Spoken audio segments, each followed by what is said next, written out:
Welcome to another Google Ads tutorial. In this video, I will dive into automated extensions.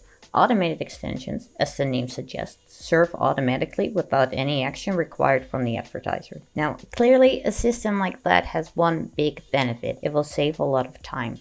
However, there's an even bigger con: lack of control.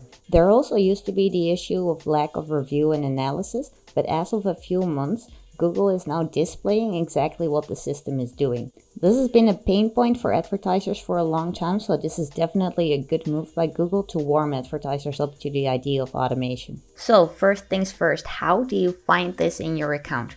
Make sure you're in the general overview, so not selecting a specific campaign.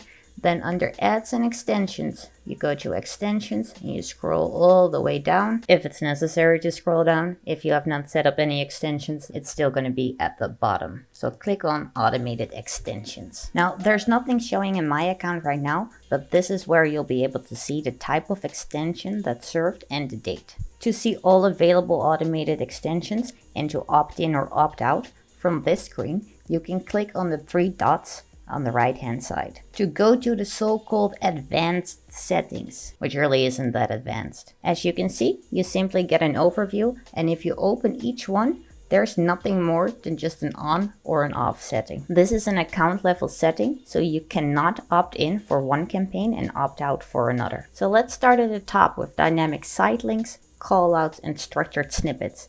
Sitelink extensions are the additional links that can take a customer to a specific page on the website. Callout extensions are additional snippets of text to highlight some details about your company. And structured snippet extensions are similar to callouts, but they cover a specific aspect, such as services or amenities. One very important change happened this year regarding the way these dynamic extensions work.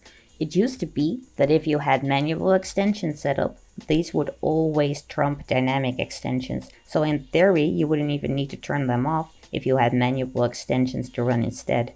But since March 2022, dynamic extensions can serve over or together with manual extensions. For example, with 4 sitelinks on an ad, 3 of your manual sitelinks could serve alongside 1 dynamic sitelink. Once again, the benefit here is to save time, but you will sacrifice some control in the process. I do have to say though that Google's AI has grown exponentially over the past year, and the dynamically generated extensions have improved by a lot. So while generally I do not recommend this because I prefer to set them up manually, but honestly they're not horrible. So if you don't have enough time, if you're a starting advertiser, you can totally get started with this.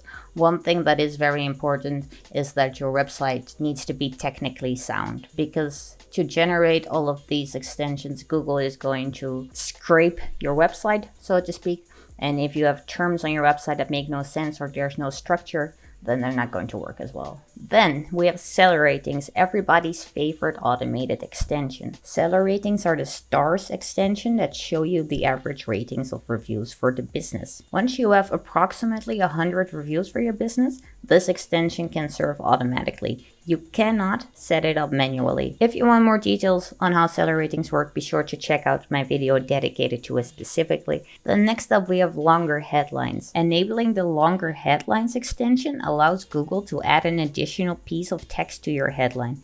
In general, I don't recommend this, as I've dealt with some odd choices by Google's system, and one thing that seemed to occur repeatedly that no advertiser liked, the additional piece of text would be their domain, like example.com. I haven't heard of that in a while though, which could mean 2 things. 1, advertisers I talk to have this option disabled nowadays anyways. Or 2, as I mentioned before, the AI has simply improved and will continue to improve. Additionally, I feel like this extension has become redundant with the rise of responsive search ads. With responsive search ads, also known as RSA, you can enter multiple headlines with varying lengths, and some of them could serve together to create the same kind of longer extension. Then we have automated app extensions and automated location extensions, and you shouldn't use either of them. Now, the first one you shouldn't use at all is automated app extension, not even to save time. Manual setup is so simple, so it's not time consuming, so I highly recommend disabling the automated extension and setting it up manually. Plus, with automated app extensions, the only thing it really says is install and continue, whereas when you set up a manual app extension, you can choose the call to action to put with it.